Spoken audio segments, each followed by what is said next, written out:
it is Vegetalia here. Before I get started, please don't hesitate to like, share, comment and subscribe to this channel. This is a place where we talk about eating disorders, veganism, parenting, the real life stuff, like the real everyday stuff. So if that appeals to you, I'm definitely going to be making more videos in the future. I have already done a few now, so I feel like I'm on a roll. I'll definitely be making more, and if that's interesting, appealing to you, please stick around and subscribe. So this is take 3 of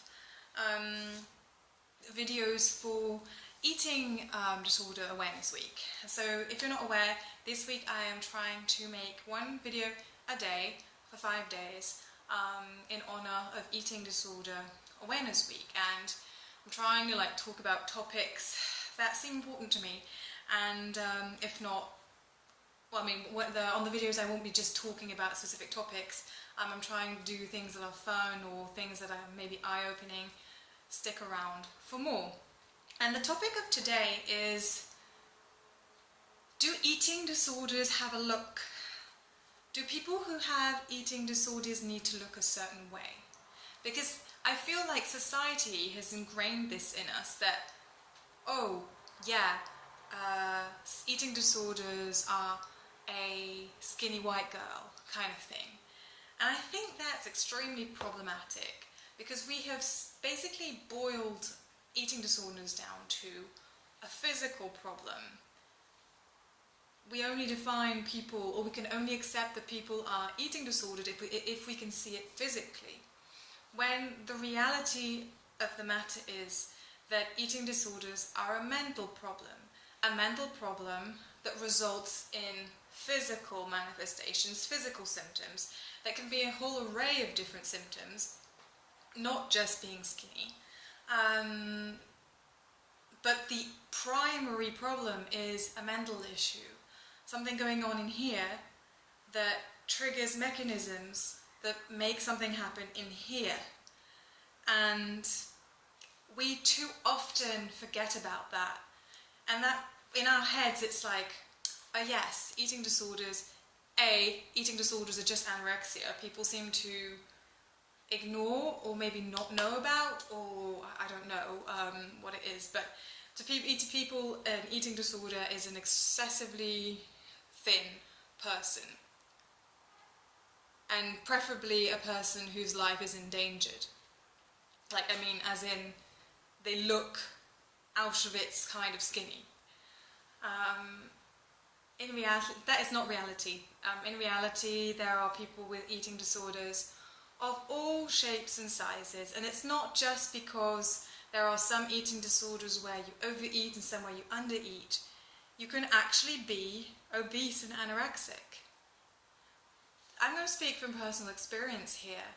I, many years ago, was obese, and overnight I became anorexic. But I was still anorexic at that obese weight, because what defines anorexia is not so much the physical consequences, but the mental mechanisms that are in place. And if you take an anorexic that's terribly underweight, and now the anorexic that I was when I was obese, we were so comparable. We'd be just the same, except one person is considered okay to restrict their food and to extreme and so on, and the other person is like, oh my goodness, we should be very careful with this person. So what I'm trying to say here is, never assume anything about a person when you look at them physically. You have no idea what they're going through or what they're not going through, because very potentially they're not going through anything, and if that's so, that is fantastic. But eating disorders do not have a specific physique.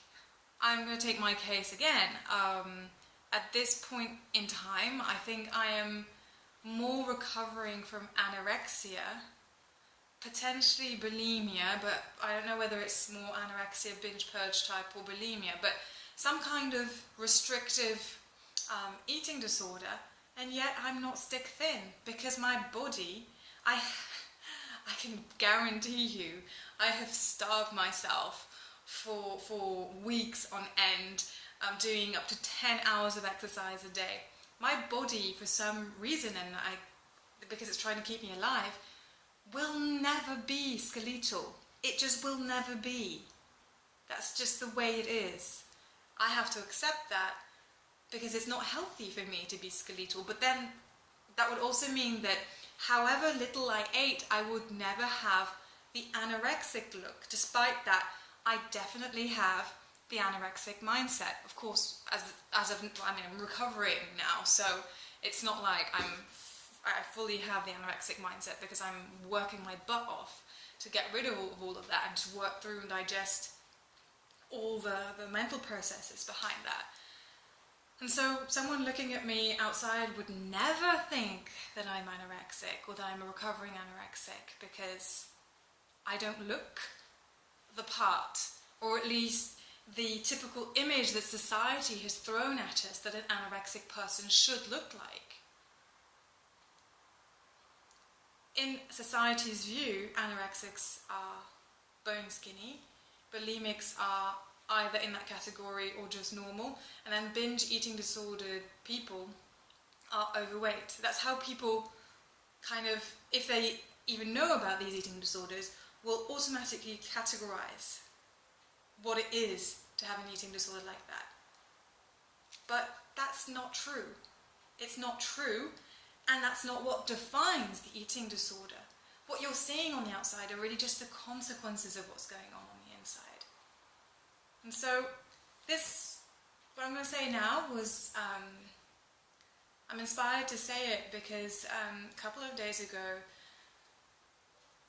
anyway, as a consequence of the videos I've been posting, I've been receiving a couple of messages from people in my personal life that have been wonderful. The messages have just been beautiful, so if you recognize yourself within that, thank you. You give me so much hope. So thank you. Thank you for being you, and thank you for taking time out of your day to send me those beautiful messages. And one message stuck out particularly, whereby the person was basically apologizing for having commented on my weight in the past, which I thought was so beautiful.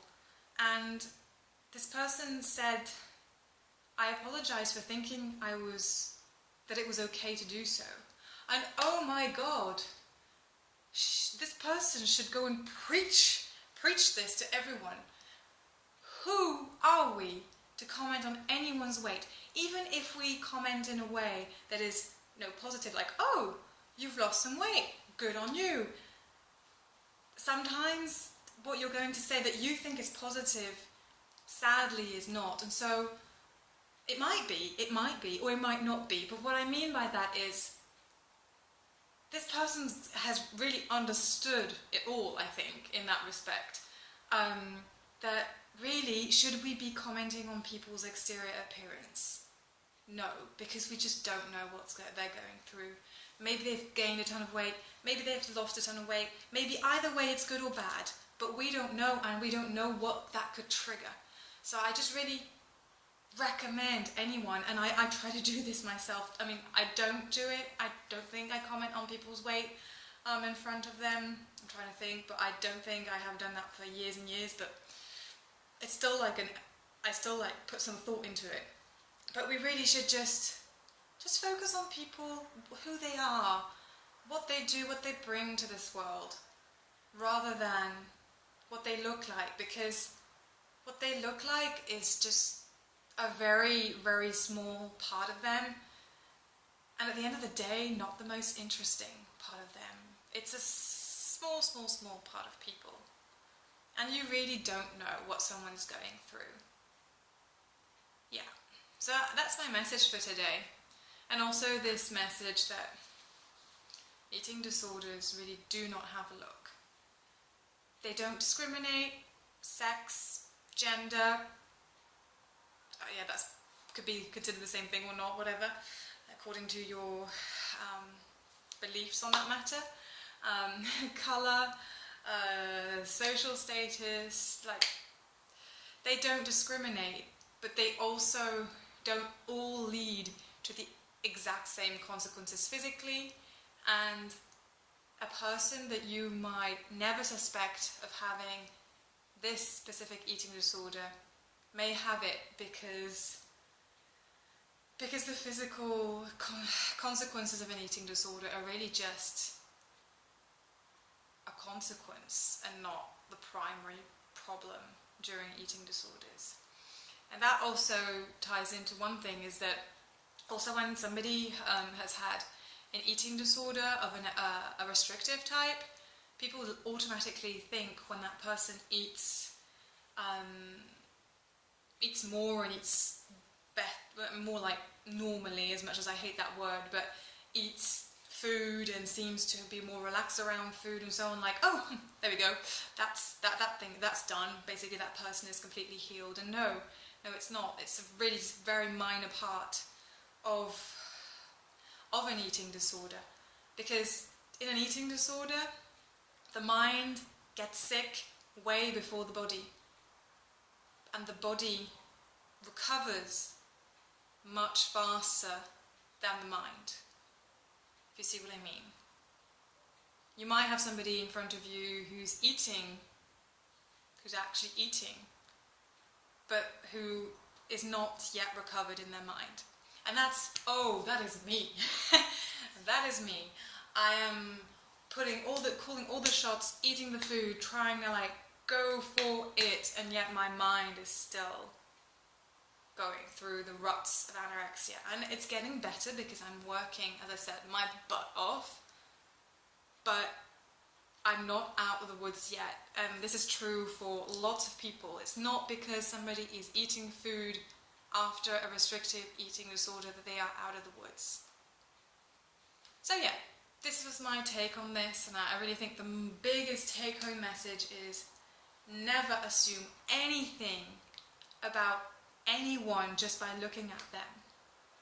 Get to know them and discuss it with them before you can actually know what's going on. And that eating disorders can look any shape, size, colour, gender, status, whatever. Anybody. Age, also forgot age. They don't discriminate and they can look any way. So with that being said, I hope you have a beautiful day. I would love it if you subscribed. It would really encourage me to make more content and talk to you guys and maybe exchange on some topics that you're interested in, or maybe you have different thoughts about this issue. So, with that being said, I hope you have a great day. I am looking forward to seeing you subscribe, and we'll be seeing each other around very soon, hopefully for day 4 of Eating Disorder Awareness Week. Bye guys!